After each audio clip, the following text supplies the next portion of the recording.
I loved her like a secret. No one ever knew, not really. I never told my friends, never wrote it down, never even said her name with any weight behind it. She was just someone I knew, someone I happened to sit next to in class, someone I talked to on late nights when we both couldn't sleep. But I loved her, and not in the loud, messy way people talk about. I loved her like a secret, quiet, unfolding, carefully hidden behind everything else. It started in the way she talked, not what she said, but how she said it. Like every word was a thread she was pulling from somewhere deep inside. I remember thinking her voice sounded like something I had heard before. In a different life, maybe. Familiar, even though I knew I was meeting her for the first time. We never had a moment. No big kiss, no cinematic confession. Just small things. The way she'd rest her head on her hand while listening. The way she smiled without noticing. The way she never made silence feel heavy. She told me about her favorite books, her dreams, the boy she liked, someone else.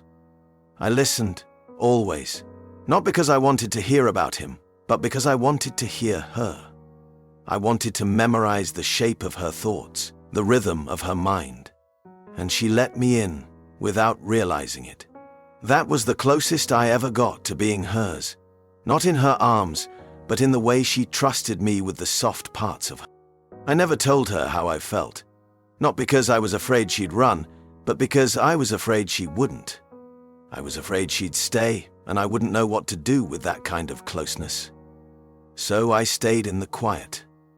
I kept my love folded small, tucked into the edges of our conversations. A laugh too long, a glance held just a second more, and I convinced myself it was enough. There were moments when I thought maybe she knew.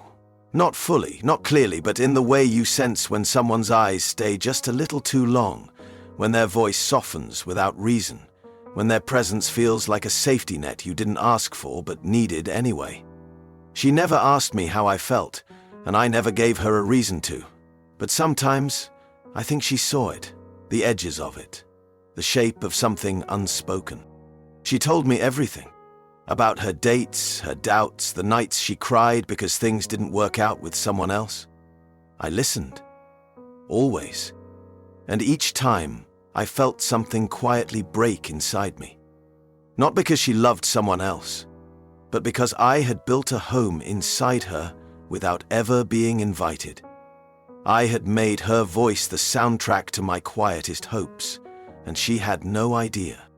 I became good at hiding, at smiling when she was happy, at nodding when she told me he made her feel seen.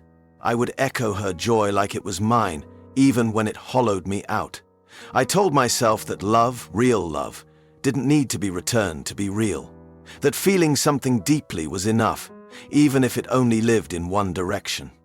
But some nights I would lie awake and wonder how long I could keep carrying something that only existed in the space between her words.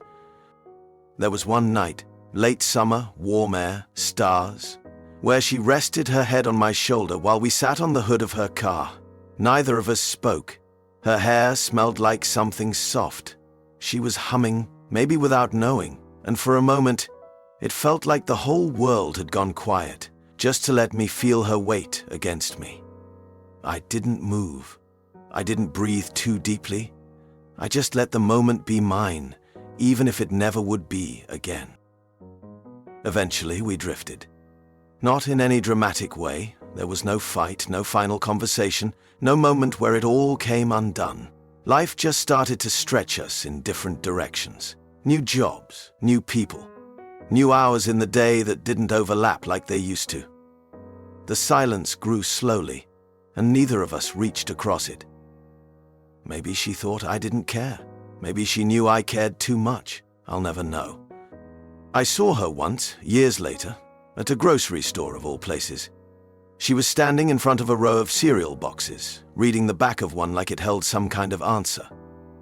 Her hair was shorter. Her laugh was still the same. She looked up, and for a second our eyes met. I smiled. She smiled back. But it was the kind of smile you give to someone you once shared a class with, not someone who once held your entire heart without knowing. We didn't speak. We didn't need to. She turned the corner and I stood there a little too long, holding nothing, remembering everything. I walked out without buying anything. Some moments don't need anything else added to them. They just need to be carried, quietly, like pages torn from a book that was never finished. Sometimes I wonder what would have happened if I had told her. If I had said, "I think I love you," back when it might have mattered. Would she have smiled? Would she have stayed? Or would it have shattered the thing we did have? That soft, secret closeness that only worked because it was never defined. But I don't regret loving her, not for a second, even if she never knew. Even if the only place it ever lived was in the pauses between her sentences, in the way I watched her speak, in the nights I went to bed thinking of all the things I'd never say. Love doesn't disappear just because it wasn't returned. Sometimes it becomes part of who you are, and I'll always carry her. Quietly, like a secret.